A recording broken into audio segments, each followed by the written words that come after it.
Hello. Today I want to talk to you about something important, very important. It's about when you challenge your abuser and what can happen. I want to explain a stunt abusers used to deliberately confuse you, to deliberately scramble your head, and to deliberately deflect their blame onto you. When I was in my 30s, I finally found the courage to challenge one of the people who had abused me. I went into that conversation believing something simple. That if I explained my pain clearly and calmly, they might listen. They might understand. I imagined there might be remorse, maybe even an apology. I thought the truth would matter. Instead, what happened left me completely head-wrecked. The first thing they did was deny, a flat-out cold denial. They said, "That never happened. I did nothing to hurt you." It was like the ground moved under my feet. I knew what I had lived through, yet they spoke with such certainty that for a moment I doubted my own memory. Then came the attack. Suddenly, I wasn't a hurt person asking for accountability. I was being difficult. I was holding on to grudges. And the worst one, how could you accuse me of such a thing? So my character was put on trial. Instead of answering for their behaviour, they began listing everything supposedly wrong with me. And then the final twist, the part that totally scrambled my brain, they reversed victim and offender. They said, "Since you brought up the subject of abuse, well, let's talk about how you abused me and how you made my life hell." Somehow, in the space of a few minutes, they became the wounded party and I became the abuser.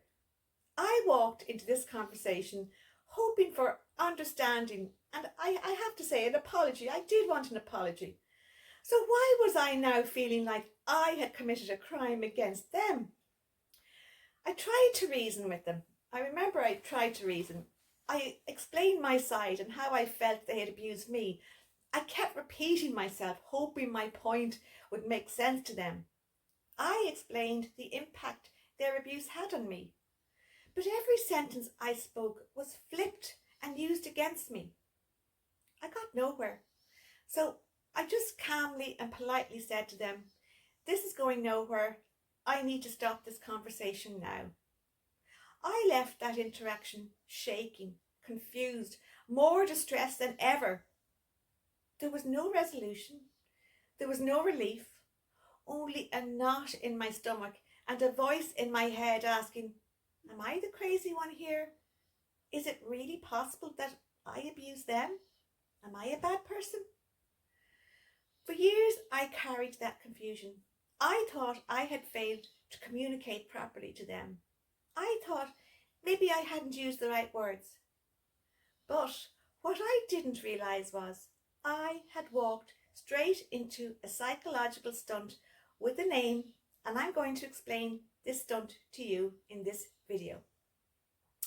It took me many years to discover that what happened to me in that interaction is a well-known tactic used by abusers when they are challenged. It's called DARVO. D is for deny. The person refuses to acknowledge the harm they did. A is for attack. Instead of addressing the issue, they attack your character and your credibility. RVO is reverse victim and offender. The story gets flipped, so they are the injured one and you are the abuser.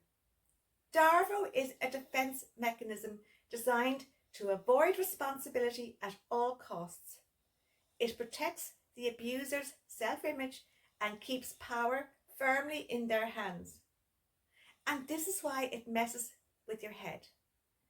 As humans, we are wired for fairness. When we raise a hurt, we expect some dialogue. Maybe tell me more. I'm sorry. Let's fix this. DARVO gives the opposite. It rewrites reality in real time.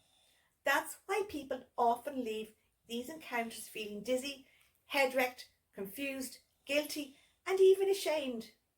The gap between your reality and their response leaves you in total mental chaos.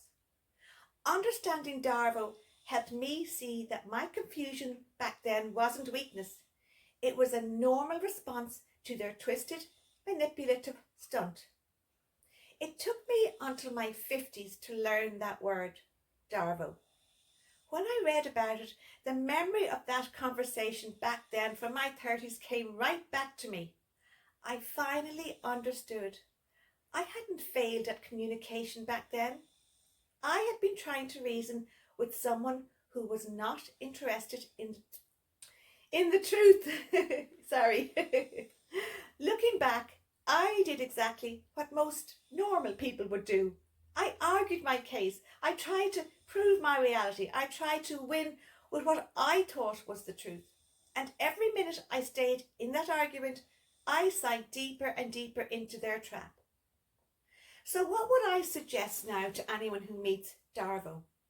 First, name it to yourself. You don't need to announce it to the other person like a courtroom verdict. Just quietly in your own mind say to yourself, this is DARVO. That simple label creates space for you not to get caught in the trap.